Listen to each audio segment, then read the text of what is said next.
Oke, Bismillahirrahmanirrahim. Sebelumnya, Assalamualaikum warahmatullahi wabarakatuh. Alhamdulillah, eh, kita masih bisa dipertemukan di pagi hari yang sangat cerah ini dengan keadaan sehat, selamat, serta keberkahan yang melimpah. Sebelum saya melaksanakan kegiatan hari ini,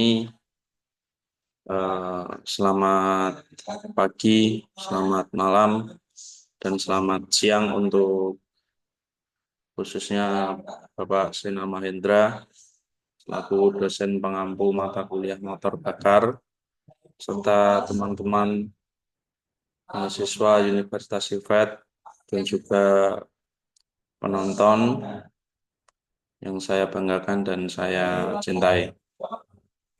Oke, di sini saya Yusa Aditya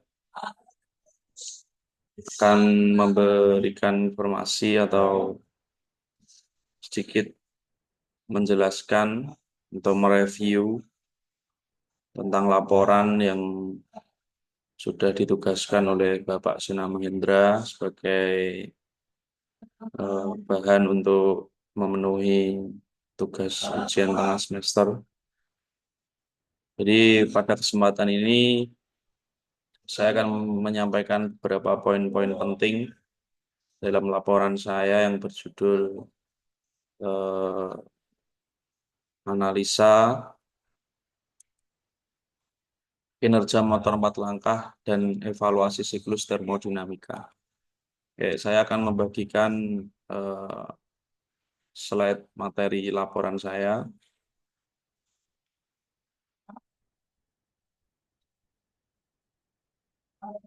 Oke, teman-teman dan penonton sekalian bisa lihat ya di layar monitor teman-teman.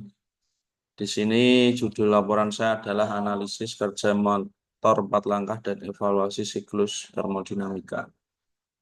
Oke, ini biodata saya, identitas saya. Nah, di sini di halaman pertama adalah pendahuluan. Jadi di pendahuluan ini motor pembakaran dalam atau internal combustion engine itu salah satu komponen utama dalam sistem transportasi modern, terutama pada kendaraan bermotor. Salah satu jenisnya adalah motor 4 langkah yang dimana nanti akan saya jelaskan di halaman berikutnya. Nah, melalui laporan ini nanti akan saya analisis kinerja motor 4 langkah itu berdasarkan parameter-parameternya, mulai dari daya, torsi, efisiensi termal, serta konsumsi bahan bakar. Nah, parameter-parameter ini pasti tidak jauh dengan hukum-hukum fisika, yang dimana di situ terdapat unsur-unsur siklus seperti siklus Carnot, siklus eh, Otto, dan siklus diesel. Nah, itu nanti akan saya jelaskan di poin-poin berikutnya. Jadi kita lanjutkan. Untuk poin kedua, kita akan masuk ke deskripsi cara kerja motor 4 tak. Motor 4 tak, kenapa disebut dengan motor 4 tak? Kita sedikit pelajari tentang silsilah kata tak itu berasal. Tak itu berasal dari bahasa Belanda yaitu slak. Jadi slak itu berarti langkah atau stroke. Nah, makanya pada motor pembakaran dalam khususnya, motor 4 langkah itu memiliki 4 proses langkah naik turun piston untuk menghasilkan tenaga. Itu sebabnya disebut motor 4 tak. Karena mesin tersebut membutuhkan 4 langkah kerja dalam satu kali proses atau satu kali siklus putaran poros engkol. Nah, langkah apa saja? Yang pertama itu ada langkah hisap atau intake stroke. Di sini posisinya katup in itu masih terbuka dan katup buang itu masih tertutup. Posisi piston itu nanti akan turun dari TMA menuju TMB. Kemudian campuran udara dan bahan bakar itu akan masuk karena tekanan negatif yang tercipta. Kedua ada langkah kompresi atau compression stroke. Nah, di sini posisi semua katup itu akan tertutup. Katup terbuka, katup intake maupun katup exhaust-nya. Piston akan bergerak naik dari TMB ke TMA.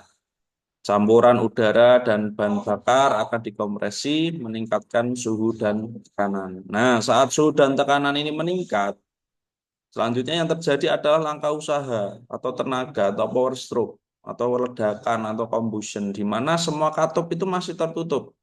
Tepat sebelum piston mencapai TMA, busi akan memercikan api pada mesin bensin. Nah, di sini yang harus kita garis bawahi, bahwasanya tidak semua motor 4 langkah itu menggunakan busi. Jadi ada motor diesel yang dimana dia itu tidak menggunakan busi sebagai pemercik bunga api. Karena di mesin diesel di sana lebih menggunakan tekanan dan kompresi serta suhu. Makanya di sini yang saya jelaskan adalah mesin bensin. Nah, kita lanjutkan. Makanya pembakaran akan terjadi. Tekanan tinggi mendorong piston ke bawah. Ini adalah salah satu langkah yang menghasilkan tenaga mekanik. Nah, makanya kenapa sebuah kendaraan ringan atau sepeda motor atau kendaraan-kendaraan yang lain itu bisa menghasilkan tenaga atau energi mekanik. Nah, di sini ada titik awal sebuah motor itu bisa bergerak. Nah, langkah keempat itu ada langkah buang atau exhaust stroke, di mana katup buang terbuka, katup masuk akan tertutup. Piston bergerak naik dari TMB ke TMA, mendorong gas sisa pembakaran keluar dari silinder. Nah, jadi langkah terakhir atau langkah keempat ini adalah proses di mana bahan bakar dan campuran udara itu terbuang. Nah, kenapa dibuang? Karena proses dari langkah usaha tadi itu menghasilkan gas sisa pembakaran, sehingga harus dibuang. Nah, ini adalah gambaran dari sebuah motor 4 langkah. Langkah hisap, langkah kompresi, kemudian langkah usaha, dan langkah buang. Nah, jadi itu adalah deskripsi cara kerja motor 4 tak atau motor 4 langkah. Selanjutnya, di sini kita akan menganalisa diagram PV dan siklus termodinamika yang dimana sebelumnya yang saya jelaskan tidak jauh ya, motor 4 langkah itu tidak jauh dengan siklus-siklus yang terjadi pada termodinamika, yaitu ada siklus Carnot, siklus Otto, dan siklus diesel. Nah, di sini akan saya jelaskan dengan saya dampingkan atau saya lampirkan sebuah gambar diagram, di mana diagram P sampai strip V siklus Carnot itu terdiri dari dua proses isotermal dan dua proses adiabatik. Proses isotermal A ke B dan C ke D menunjukkan perubahan volume dan tekanan pada suhu konstan, digambarkan sebagai garis melengkung horizontal. Proses adiabatik B dan C dan D ke A adalah garis miring yang menunjukkan perubahan tekanan dan volume tanpa pertukaran panas. Siklus ini membentuk persegi panjang melengkung, menggambarkan proses ideal yang efisiensinya tinggi. Nah, ini adalah analisa gambaran diagram siklus Carnot. Selanjutnya ada siklus Otto.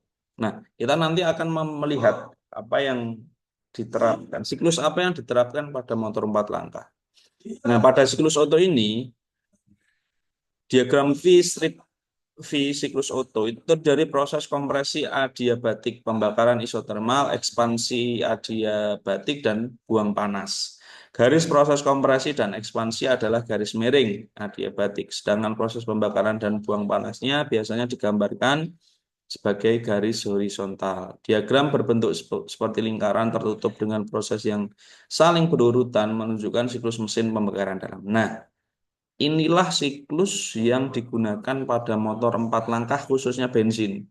Nah, siklus ini adalah ditemukan oleh penemunya ya, asal usul dari motor pembakaran dalam atau motor 4 tak. Oke, selanjutnya ada siklus diesel. di mana diagram P sama dengan V, siklus diesel, itu mirip siklus Otto. Tetapi proses pembakarannya berlangsung selama proses kompresi, sehingga prosesnya lebih panjang. Nah, ini perbedaan dari motor diesel dan motor bensin. Ini adalah beberapa siklus-siklus yang hubungannya dengan motor atau kendaraan. Selanjutnya kita akan identifikasi komponen mesin pembakaran dalam. Nah, satu ya, komponen-komponen mesin pembakaran dalam ada blok silinder. Fungsinya pasti ya sebagai tempat utama mesin berbagai komponen utama seperti silinder, piston, dan crankshaft. Nah, penjelasannya blok ini adalah membentuk ruang pembakaran dan biasanya terbuat dari besi cor atau aluminium. Kemudian ada silinder, ruang tempat piston bergerak dan terjadi proses pembakaran campuran bahan bakar dan udara. Silinder dapat berjumlah satu atau lebih, ada 4, 6, 8, posisinya juga jumlah silinder mempengaruhi karakter mesin, misalnya inline, V-type, boxer, dan lain sebagainya. Kemudian ada piston, menerima tekanan hasil pembakaran dan mengubahnya menjadi gerakan linear naik turun. Piston ini bergerak di dalam silinder dan gerakannya naik turun. Ini kemudian diubah menjadi gerakan rotasi oleh crankshaft. Kemudian ada poros engkol atau crankshaft. Ini pasti ya menggerakkan piston ya naik turun. Crankshaft ini terhubung melalui connecting rod dan merupakan komponen yang menghasilkan tenaga putar dari mesin. Kemudian ada camshaft atau poros knob mengatur buka tutup katup. Dan ada katup itu sendiri yang mengatur masuknya campuran udara dan bahan bakar. Keluar masuk campuran udara dan bahan bakar. Kemudian ada kepala silinder, mana tempat katup ini biasanya terdapat pada kepala silinder. Kemudian ada busi. Busi ini khusus mesin bensin ya teman-teman ya. Khusus mesin bensin. Biasanya kalau mesin diesel nanti kita akan jelaskan lebih detail pada pertemuan selanjutnya. Kemudian terakhir ada injektor atau karburator. Injektor untuk sistem EV, karburator untuk sistem konvensional. Nah, menyemprotkan dan mencampurkan bahan bakar dan udara. Injektor digunakan dalam sistem injeksi bahan bakar modern. Karburator dia lebih tua untuk mencampur udara dan bahan bakar sebelum masuk ke silinder. Nah, ini adalah identifikasi komponen mesin pembakaran dalam. Kita next di poin kelima, perhitungan daya, efisiensi, dan konsumsi bahan bakar Honda Supra X125. Di sini di laporan saya mengambil sampel sebuah motor Honda Supra X125, yang dimana nanti perhitungan daya, efisiensi, dan konsumsi bahan bakarnya akan saya jelaskan. Pertama, data teknis umum Honda. Nah, untuk data teknis, standar pabrik itu tipe mesinnya adalah 4 langkah dengan mekanisme katup SOHC atau single overhead camshaft dengan 2 katup dan pendingin udara. Kapasitas silinder 124,89 cc, diameter piston dan langkah piston itu 52,4 mm kali 57,9 mm. Kompresinya 9,3:1, daya maksimum lebih kurangnya 9,3 PS atau 6,84 kW pada 7.500 rpm. Torsi maksimum lebih kurangnya 10,1 Nm pada 4.000 rpm. Konsumsi bahan bakar, pabrik ini mengklaim, ya pabrik udah mengklaim itu lebih kurang 57 sampai 60 km per liter saat kondisi normal, saat standar pabrik. Ya. Beda ketika sudah kita gunakan, sudah lama kita gunakan, sudah kita upgrade dengan komponen-komponen tertentu, itu pasti akan berbeda untuk konsumsi bahan bakarnya.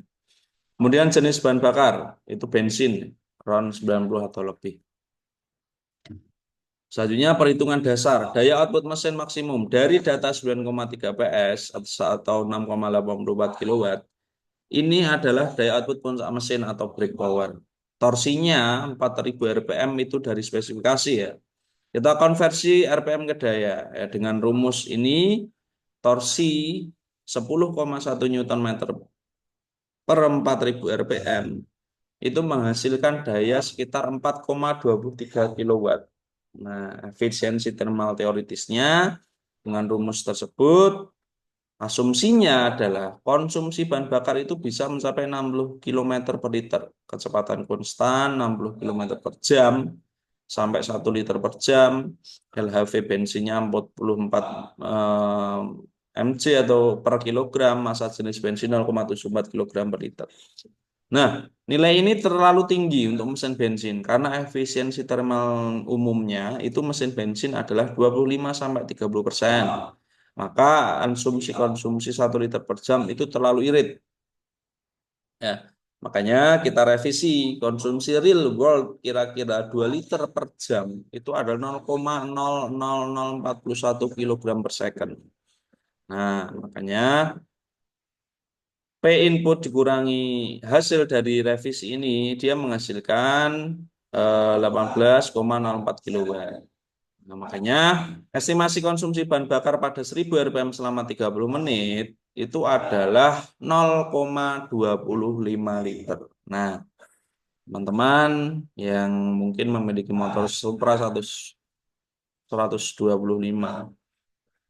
Supra X125, mungkin dari laporan saya dan data yang saya analisa ini, teman-teman bisa memperhitungkan ya, ketika teman-teman akan menempuh jarak sekian kilometer, maka konsumsi bahan bakar yang terjadi adalah seperti ini. Oke, rangkumannya adalah sebagai berikut. Daya maksimum 6,84 kW per 7.500 rpm, torsi maksimum 10,1 Newton meter per 4.000 rpm, daya pada 4.000 rpm 4,23 kW, efisiensi thermal teoritis lebih kurang 25-38% tergantung konsumsi bahan bakar. Konsumsi bahan bakar per 1000 rpm selama 30 menit itu adalah 0,25 liter. Nah, ini adalah perhitungan daya efisiensi dan konsumsi bahan bakar Honda Supra X125. Nah, teman-teman bisa lebih jelasnya nanti akan saya cantumkan untuk laporan pada deskripsi itu. Oke, selanjutnya kesimpulan. Nah, terakhir adalah kesimpulan. Bahwasanya pemahaman teori siklus termodinamika dan komponen mesin itu sangat penting dalam meningkatkan efisiensi perancangan maupun perawatan mesin sepeda motor. Seperti Honda Supra X125 dengan memahami siklus ideal seperti Otto dan diesel, insinyur dan mekanik dapat mengidentifikasi proses yang mempengaruhi efisiensi energi seperti proses kompresi dan pembakaran, serta mengoptimalkan parameter operasional mesin, misalnya rasio kompresi dan waktu pembakaran. Dalam konteks Honda Supra X125 yang menggunakan mesin 4 langkah dengan siklus Otto, pengetahuan ini membantu dan menganalisis performa mesin berdasarkan data teknis seperti kapasitas silinder, rasio kompresi, daya maksimum, misalnya rasio kompresi 9,3 banding 1 mempengaruhi efisiensi thermal dan konsumsi bahan bakar. Sehingga pemahaman siklus Otto dapat digunakan untuk menyesuaikan proses pembakaran agar lebih optimal dan hemat bahan bakar. Selain itu, komponen mesin seperti blok silinder, piston, katup itu berperan penting dalam menjaga efisiensi mesin. Pemeliharaan yang tepat terhadap komponen ini berdasarkan pemahaman fungsi dan proses kerja dapat mempengaruhi keausan dan memastikan mesin bekerja pada kondisi ideal. Sehingga konsumsi bahan bakar menjadi lebih efisien dan emisi lebih rendah. Penggunaan diagram Pi, strip V, dan analisis siklus termodinamika juga memungkinkan insinyur atau mekanik melakukan evaluasi terhadap performa mesin secara teoritis dan praktis. Dengan membandingkan kinerja aktual dengan model ideal, dapat diidentifikasi area yang perlu perbaikan, seperti peningkatan proses pembakaran atau pengurangan kehilangan energi. Sehingga mesin Honda Supra X125 dapat beroperasi lebih efisien dan ramah lingkungan.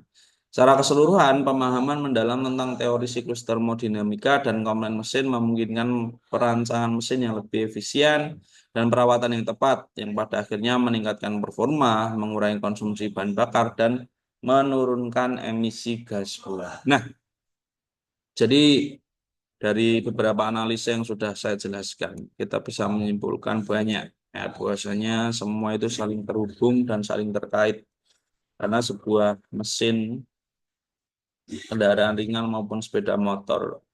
Itu kita harus tahu dasar dasar ilmunya, mulai dari ilmu fisikanya, kemudian ilmu otomotifnya, itu kita harus tahu. Makanya besar harapan saya dengan adanya laporan ini, juga dengan bantuan dari saya, dengan saya jelaskan, semoga bisa menjadi manfaat untuk teman-teman dan juga untuk Bapak Sinar Mahendra. Kurang lebihnya saya mohon maaf. Terima kasih untuk pada kesempatan hari ini. Sampai bertemu di lain waktu. Terima kasih. Saya akhiri. Bila taufik walhidayah. Assalamualaikum warahmatullahi wabarakatuh. Waalaikumsalam.